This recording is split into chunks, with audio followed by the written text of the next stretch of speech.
TVN 10시 뉴스입니다. 오늘부터 고유가 피해지원금 2차 신청이 시작됩니다.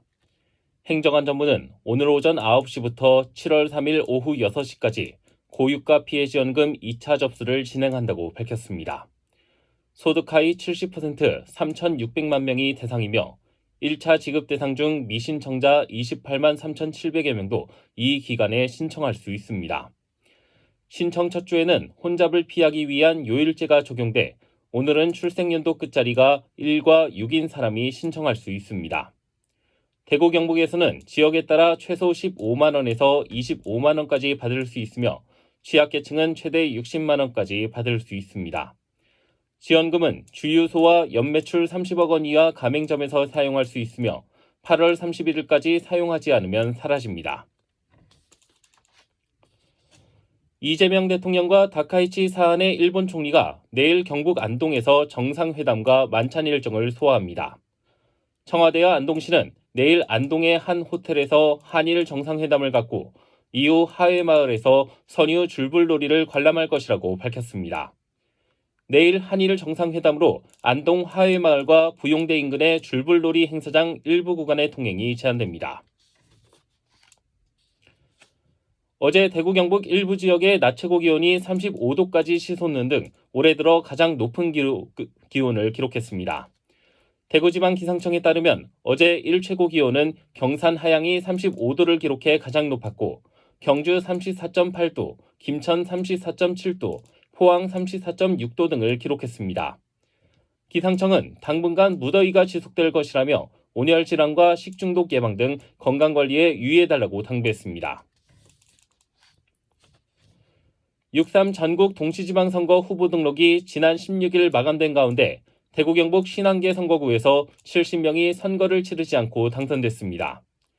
중앙선거관리위원회에 따르면 대구에서는 광역위원 1명, 지역구 기초위원 11명, 비례대표 기초위원 9명 등 모두 21명이 무투표 당선을 확정지었습니다. 경북은 41개 선거구에서 광역위원 23명, 지역구 기초위원 15명, 비례대표 기초위원 11명 등 모두 49명이 투표 없이 당선됐습니다.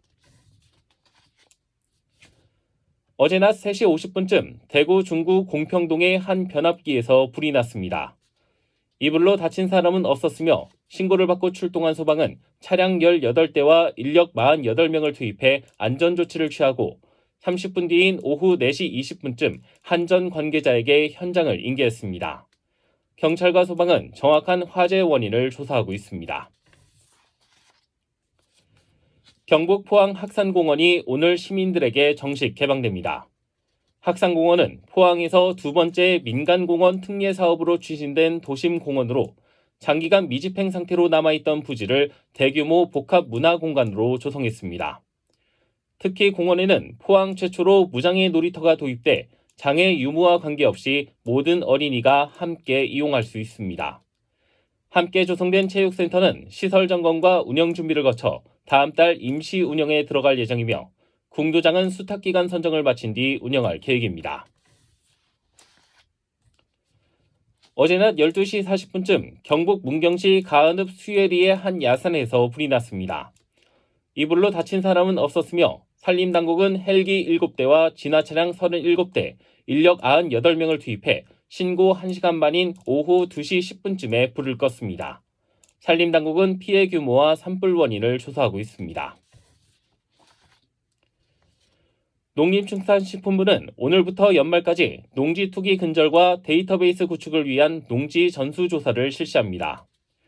농식품부는 오늘부터 7월 말까지는 행정정보와 인공위성, AI를 활용해 심층조사 대상과 경작 여부, 불법 시설물 설치 여부를 확인합니다.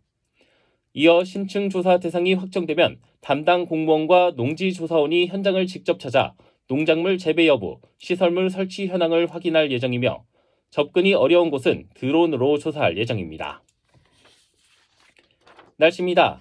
오늘 대구 경북은 대체로 맑다가 밤부터 구름 많아지겠습니다. 낮 최고 기온은 27도에서 34도 분포를 보이겠습니다. 기상청은 대구와 경북 남부 권역에 관심 단계의 폭염 영향을 예상하고 야외 활동과 외출 자제, 식중독 예방을 위한 음식 관리를 철저히 해달라고 당부했습니다. 신건희입니다. 10시 뉴스를 마칩니다. TVN